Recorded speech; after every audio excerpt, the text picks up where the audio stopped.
Good morning everyone. एक video class 10 के students के लिए आपके साइंस में एक कुछ सवाल न्यूट्रिशन से जो आए हुए हैं, तो न्यूट्रिशन इन प्लांट्स के लिए एक वीडियो डाला गया था। इसके पहले न्यूट्रिशन इन एनिमल्स से रिलेटेड जो कुछ क्वेश्चंस हैं उसको समझना है आपको, और मैं उसे थोड़ा सा समराइज कर देता हूं। उसमें कुछ क्वेश्चंस ऐसे भी हैं कि आपको डिस्क्राइब करना है nutrition, process of nutrition in every part of our alimentary canal. तो सबसे पहले हम एलिमेंट्री कैनाल को समझते हैं। एलिमेंट्री कैनाल क्या है? A pipe from mouth to anus of variable diameter. Diameter इसका अलग अलग होता है, लेकिन है ये जस्ट एक पाइप। जैसे आप यहाँ से आप जस्ट आफ्टर माउथ आप देखेंगे कि ये फूड पाइप होता है जिसे इसोफेगस कहते हैं। उसका डायमीटर कम होता है, लेकिन जैसे ही फिर स्टोमक स्टार्ट होता है उसका डायमीटर बहुत बड़ा हो जाता है। फिर स्मॉल इंटेस्टाइन वहाँ से आगे बढ़ता है तो उसका डायमीटर काफ़ी कम होता है। लार्ज इंटेस्टाइन का डायमीटर बढ़ जाता है, लेकिन लार्ज इंटेस्टाइन का भी जो सबसे लास्ट पार्ट होता है रेक्टम, जिसमें मल जमा रहता है, उसका डायमीटर फिर बड़ा होता है। तो है जस्ट ये एक पाइप, लेकिन इसका डायमीटर अलग अलग होता है उसके मोड ऑफ एक्शन के हिसाब से। तो इसमें हर पार्ट का क्या रोल है डाइजेशन में? तो सबसे पहले हम डाइजेशन को समझते हैं कि डाइजेशन क्यों जरूरी है, डाइजेशन क्या होता है। सिंपली आप इतना समझिए कि जो फूड हम लोग लेते हैं, हमारा न्यूट्रिशन होलोजोइक न्यूट्रिशन होता है। तो जो भोजन हम लोग लेते हैं तो मोस्टली उसमें जो तीन कंपोनेंट्स होते हैं, कार्बोहाइड्रेट, प्रोटीन और fat, they are very complex and insoluble in water. और अगर वो इनसॉल्युबल है तो हमारा ब्लड उसे अब्जॉर्ब नहीं कर सकता है, उसे सेल्स तक नहीं पहुंचा सकता है। ये एक प्रॉब्लम है। दूसरा, वो कॉम्प्लेक्स भी है, बहुत बड़ा है, जटिल है, उसका मॉलिक्यूलर स्ट्रक्चर बड़ा कॉम्प्लेक्स है। और हमारे बॉडी को चाहिए, हमारे ब्लड को चाहिए, हमारे सेल्स को चाहिए सिंपल फॉर्म में वो फूड। तो जो हम कार्बोहाइड्रेट स्टार्च के रूप में खाते हैं उसका सिंपल फॉर्म है ग्लूकोज। उसी तरह प्रोटीन हम लोग खाते हैं दाल के रूप में या एनिमल प्रोडक्ट के रूप में, तो वो प्रोटीन उसका सिंपल फॉर्म है एमिनो एसिड्स। और फैट जो हम लोग खाते हैं नट्स एंड तेल, घी वगैरह के रूप में, उसका सिंपल फॉर्म है फैटी एसिड एंड ग्लिसरॉल्स। तो अगर भोजन स्टार्च से ग्लूकोज में कन्वर्ट हो जाए, प्रोटीन है वो एमिनो एसिड में कन्वर्ट हो जाए, और फैट है फैटी एसिड एंड ग्लिसरॉल में कन्वर्ट हो जाए, तो दिस इज डाइजेशन। सिंपल इतना समझना है। तो digestion is a process by which we convert complex and insoluble food material into simple and soluble form. ये करना जरूरी है, अगर ये नहीं होगा तो वो यूजलेस है भोजन हमारे लिए। इसी के लिए हमारा डाइजेस्टिव सिस्टम होता है। हमारा एक एलिमेंट्री कैनाल है जो ये काम करता है। कार्बोहाइड्रेट यानी स्टार्च को ग्लूकोज में कन्वर्ट करता है, प्रोटीन को एमिनो एसिड में कन्वर्ट करता है, और फैट जो हम खाते हैं उसे फैटी एसिड एंड ग्लिसरॉल में कन्वर्ट करता है। इतना आसान नहीं है, कई सारे स्टेजेस से होकर के ये सारा प्रोसेस गुजरता है, तब जाकर के ये पूरा हो पाता है। स्टार्ट करते हैं माउथ से। अक्सर हम समझते हैं कि माउथ हमारे डाइजेस्टिव सिस्टम का पार्ट नहीं है, सिर्फ एक रास्ता है भोजन को अंदर डालने का। ऐसा नहीं है। Mouth has a very important role in digestion. Mouth में तो बहुत बढ़िया डाइजेशन होता है। डाइजेशन का मतलब ही है बड़े पार्टिकल को छोटे पार्टिकल में तोड़ना था। हमारा दांत और जीभ मिलकर के भोजन को खूब चबाता है, छोटे छोटे पार्ट में तोड़ता है, तो वो भी तो एक डाइजेशन ही हुआ। इसे फिजिकल डाइजेशन कहते हैं। There is no involvement of enzymes in it, इसीलिए इसे हम फिजिकल डाइजेशन करते हैं। लेकिन केमिकल डाइजेशन भी हमारे माउथ में होता है। हमारे ये बक्कल कैविटी के दोनों ओर जो सैलिवरी ग्लैंड्स होते हैं, दे सेक्रीट सलाइवा, और वो ये जो सलाइवा होता है वो उसमें जो एक टाइलिन होता है enzyme, salivary amylase, it converts starch into sucrose. अब सुक्रोज के बारे में समझते हैं। Sucrose is also a simple form of carbohydrate but not the simplest. ऐसा भी होता है कि कोई भी फूड पार्टिकल, चाहे वो आप प्रोटीन हो, कार्बोहाइड्रेट हो, स्टार्च हो या फैट हो, डायरेक्टली सिंपल फॉर्म में नहीं कन्वर्ट हो जाता है। पहले और छोटे टुकड़े में कन्वर्ट होगा, फिर और छोटे टुकड़े में कन्वर्ट होगा, फिर जाकर के वो फाइनली सिंपलेस्ट फॉर्म में कन्वर्ट होगा। तो स्टार्च एक बड़ा फॉर्म ऑफ कार्बोहाइड्रेट है। फोन आ जा रहा है, खैर आगे बढ़ते हैं। हम बात कर रहे थे digestion in mouth. In mouth, there are two types of digestion. First physical digestion by teeth and tongue, and second chemical digestion by the action of chemical, that is salivary amylase secreted by salivary glands in our buccal cavity, which converts starch into sucrose. Sucrose an intermediate form of carbohydrate. ये बिल्कुल simple form नहीं है, glucose नहीं है, लेकिन अब glucose से थोड़ा सा ही बड़ा होता है, 2 ग्लूकोज का एक बना होता है सुक्रोज. एनीवे आगे बढ़ते हैं. भोजन जब आगे की ओर बढ़ता है, फूड पाइप जिसे हम लोग बायो में आइसोफेगस कहते हैं, तो आइसोफेगस के बारे में हम लोग कहते हैं it has no direct role in digestion, but indirectly it helps to push forward the food in our alimentary canal. अब देखिए, गौर करने वाली बात है, हमारा फूड पाइप काफ़ी सकरा होता है, बहुत पतला भोजन की नली. आप गौर करेंगे कभी किसी जानवर को आप जैसे काटते वगैरह देखते हैं, मटन वगैरह, तो फिर बहुत पतला होता है. लेकिन भोजन आगे की ओर बढ़ता कैसे? आप खाते तो इतना एक बार में है, भोजन आगे बढ़ता कैसे, सोचें कभी. दरअसल में हमारा जो एसोफेगस होता है, it has very thick muscular wall. And muscular wall का मतलब क्या हुआ? आप क्लास 9 में पढ़े होंगे, muscular tissues are involve in movement. जहाँ कहीं भी मूवमेंट की बात आती है तो आप समझ जाइए डेफिनेटली वहाँ पर मस्कुलर टिश्यूज हैं.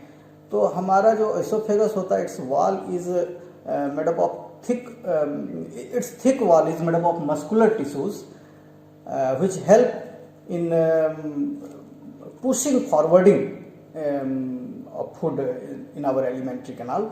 अब जैसे देखिए, ये आपका फूड पाइप है, तो फूड पाइप में कंटिन्यूसली एक मूवमेंट होता रहता है, और ये मूवमेंट भोजन को आगे की ओर ठेलता है. ये मूवमेंट किसकी वजह से होता है? मस्कुलर टिश्यूज की वजह से होता है. इस मूवमेंट को हम लोग कहते हैं पेरिस्टालसिस. तो इस पेरिस्टालसिस के चलते भोजन एलिमेंट्री कैनाल में आगे की ओर बढ़ता है और फाइनली वो पहुंचता है स्टोमक में.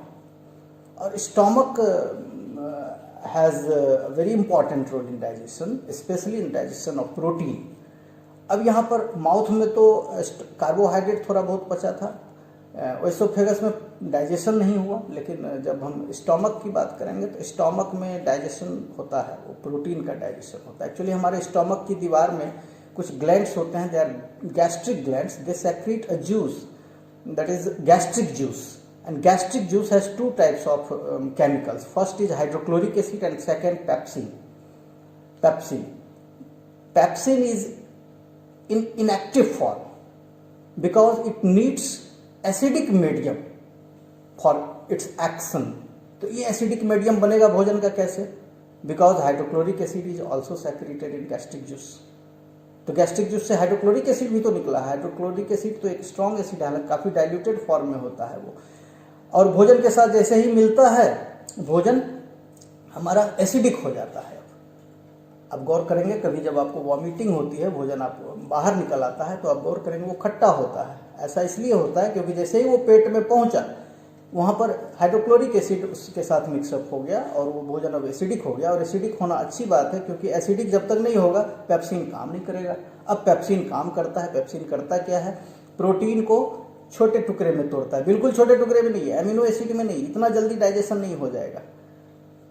कुछ intermediate forms, polypeptides, peptones, proteoses, कुछ इंटरमीडिएट फॉर्म्स हैं प्रोटीन के, उनमें तोड़ता है. और हाइड्रोक्लोरिक एसिड का एक और काम है, अगर हमारे भोजन के साथ कुछ कीटाणु आ गए हैं जो कि एसिड के एक्शन से उन्हें मारा जा सकता है, तो वो वहीं मर जाते हैं, हाइड्रोक्लोरिक एसिड के चलते ख़त्म हो जाते हैं. लेकिन उसका एक ये भी है, उसका एक, अगर एक्सेस हाइड्रोक्लोरिक एसिड का सेक्रेशन होने लगे तो एसिडिटी फील होता है. एनीवे आगे बढ़ते हैं हम लोग.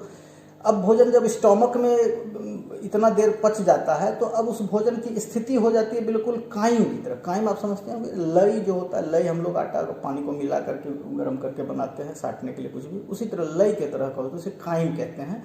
और अब वही काइम जाता है हमारे स्मॉल इंटेस्टाइन में. हमारे स्मॉल इंटेस्टाइन काफ़ी बड़ा होता है, कम से कम 18 से 20 फीट का होता है ह्यूमन स्मॉल इंटेस्टाइन, और उसे हम लोग 3 पार्ट में बांट देते हैं. शुरू का जो 1.5 फीट वाला एरिया है उसे हम लोग ड्यूडेनम कहेंगे, और 1.5 फीट आपने निकाल दिया तो बच गया करीब 16-17 फीट। 16-17 फीट को दो पार्ट में बांट दीजिए। सेकेंड पार्ट हो गया जेजुनम, थर्ड पार्ट हो गया इलियम। तो ड्यूडेनम बड़ा इंपॉर्टेंट होता है। एक यू टर्न लिया हुआ पार्ट होता है हमारे स्मॉल इंटेस्टाइन का, ये फर्स्ट पार्ट है, और एक यू टर्न लिए हुए होता है, ये ड्यूडेनम है, करीब 1.5 फीट का होता है। और यहाँ पर डाइजेशन होता है with the help of liver, pancreas. और हम इस वीडियो में पॉसिबल नहीं है, बहुत बड़ा हो जाता है, तो हम अगले वीडियो में देखेंगे कि role of liver and pancreas in digestion, liver और पैंक्रियाज का क्या डाइजेशन है। लीवर और पैंक्रियाज से निकलने वाले जूसेस काफ़ी हद तक भोजन को और छोटे छोटे पार्ट्स में कन्वर्ट करने में हेल्प करते हैं। और जो बचा खुचा काम रह गया वो ड्यूडेनम से लेकर पूरे जेजुनम तक, यानी first and second part of our small intestine has some intestinal glands in their walls. They secrete intestinal juice which are also called succus entericus, and succus entericus has some digestive enzymes like sucrase, erepsin, intestinal lipase, and they digest finally all the intermediate forms into the simplest form, that is glucose, amino acid and fatty acid and glycerol. यानी jejunum के last part तक जाते जाते भोजन पूरी तरह से पच जाता है। और उसके बाद सवाल उठता है, अभी भी तो आधा एलिमेंट्री कैनाल हमारा बचा हुआ, इसमें क्या होता है। तो इलियम करीब 7-8 फीट का जो ये पार्ट होता है, इलियम में भोजन, पचा हुआ भोजन, जो कि बिल्कुल समझिए आप ग्लूकोज घोलते हैं घर में, ग्लूकोज पानी में घोलते हैं और कुछ देर के बाद बिल्कुल वो सॉल्यूशन तैयार हो जाता है, बस उसी सॉल्यूशन के फॉर्म में हमारा भोजन तैयार हो जाता है। और उसमें से जो भी इम्पॉर्टेंट चीज़ हैं, चाहे वो ग्लूकोज हो, एमिनो एसिड्स हो, फैटी एसिड, ग्लिसरॉल्स हो, वो वहाँ पर ह्यूज ब्लड सप्लाई होता है। ब्लड सप्लाई बहुत ज़्यादा होता है इलियम के चारों तरफ, क्योंकि एब्जॉर्प्शन तो ब्लड ही करेगा। साथ ही साथ इलियम का जो इनर वॉल होता है वो काफ़ी उसमें ढेर सारे फिंगर लाइक प्रोजेक्शंस निकले हुए होते हैं। दरअसल में रास्ता को वो अवरुद्ध करता है, जैसे स्पीड ब्रेकर रोड पर होता है ना, उस टाइप का चारों तरफ दीवार में। ऐसा इसलिए होता है कि ये जो लिक्विड के रूप में तैयार हो चुका है पचा हुआ भोजन, वो सीधा आगे की ओर बढ़ नहीं जाए, धीरे धीरे बढ़े। जितना टाइम लगेगा उतना अधिक वक्त मिलेगा हमारे ब्लड को एब्जॉर्ब करने का, फूड को। इसे कहते हैं, ये जो फिंगर लाइक प्रोजेक्शंस निकले हुए होते हैं इनर वॉल से, उसे कहते हैं हम लोग villi. And it increases the absorptive surface area for absorption of food. ये ध्यान रखना है, इसका बहुत इंपॉर्टेंट रोल है।